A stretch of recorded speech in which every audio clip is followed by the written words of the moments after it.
désolée. Question de Madame Josie Pouetto à Monsieur le ministre délégué chargé de la Santé et de la Prévention. La parole est à Madame Josie Pouetto. C'est à vous. Merci Madame la Présidente, Madame la Ministre.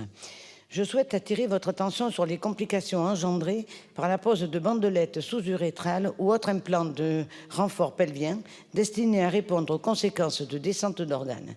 C'est un sujet identifié depuis plusieurs années par les diverses autorités sanitaires.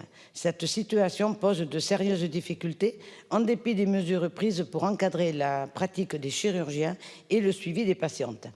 Un groupe de soutien a été créé par des victimes de graves complications. Celui-ci rassemble 1200 femmes à ce jour.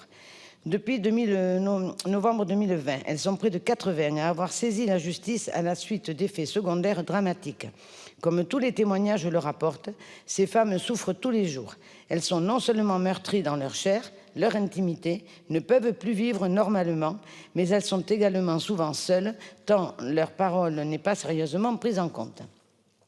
Elle s'interroge sur la réalité du respect de l'arrêté du 23 octobre 2020, en ce qu'il exige notamment l'information complète de la patiente et un certain niveau d'expérience du praticien.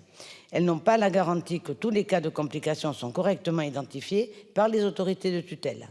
Madame la Ministre, quelles actions nouvelles l'État est-il en capacité de mettre en œuvre pour soutenir, accompagner les patientes victimes de complications et éviter par ailleurs l'apparition de nouveaux cas? Je vous remercie. Je vous remercie. La parole est à Madame la ministre déléguée chargée de l'enfance, de la jeunesse et des familles. Merci Madame la Présidente, Madame la députée.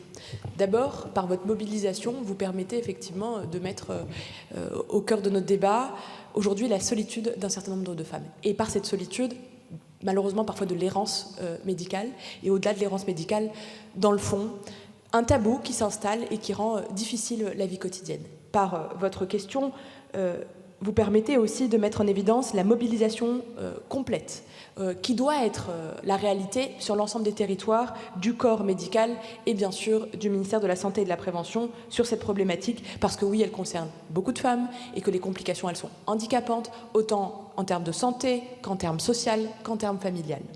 Et pour rappel, les dispositifs médicaux utilisés dans le traitement du prolapsus des organes pelviens et l'incontinence urinaire d'effort féminin font l'objet d'un plan d'action articulé autour de plusieurs points. D'abord, le premier concerne l'évaluation individuelle des dispositifs médicaux par la Haute Autorité de Santé pour juger l'utilité clinique. Ce sont des dispositifs qui doivent bénéficier bien sûr d'un marquage CE, d'une évaluation favorable de la HAS pour pouvoir être achetés et utilisés en établissement de santé. Le second point concerne l'encadrement des pratiques de pause et d'amélioration du parcours de soins pour éviter qu'il y ait d'autres femmes demain meurtries. Et comme vous l'avez évoqué, les actes pratiqués associés à la pause de ce dispositif doivent être encadrés par un arrêté pour que chaque catégorie du dispositif soit bien claire. Et la pause est ainsi effectuée en accord avec la patiente qui doit être dûment informée, puisque c'est le point que vous avez souligné, Madame la députée, afin de bénéficier d'un délai de réflexion suffisant en ayant l'ensemble des cartes en main. Et concernant le dernier point relatif à l'information des femmes concernées, puisque dans le fond, c'est absolument essentiel, et vous l'avez rappelé, la HAS, en partenariat avec les sociétés savantes, a élaboré un guide de bonne pratique de prise en charge des complications de la chirurgie avec prothèse d'incontinence urinaire d'effort et le prolapsus génital de la femme. Elles permettent ainsi de délivrer une information claire et appropriée et de proposer la meilleure prise en charge. De plus, l'Agence nationale de sécurité du médicament a mis en place depuis plusieurs années un dispositif de surveillance renforcée sur ces dispositifs, parce que oui, il y a des conséquences sur la vie quotidienne derrière. Et afin de répondre sur les actions nouvelles à mettre en place, le ministère a débuté des travaux complémentaires en lien avec les urologues et les gynécologues, visant notamment à améliorer le parcours de soins des femmes présentant ces complications. Et en parallèle, des travaux visent à renforcer les critères d'encadrement actuels de ces actes en lien avec les professionnels de santé qui sont en cours pour éviter qu'il y ait demain d'autres femmes. Mais merci Madame la députée de mettre en lumière aujourd'hui une douleur réelle et des complications de vie quotidienne pour un certain nombre de femmes. Je vous remercie.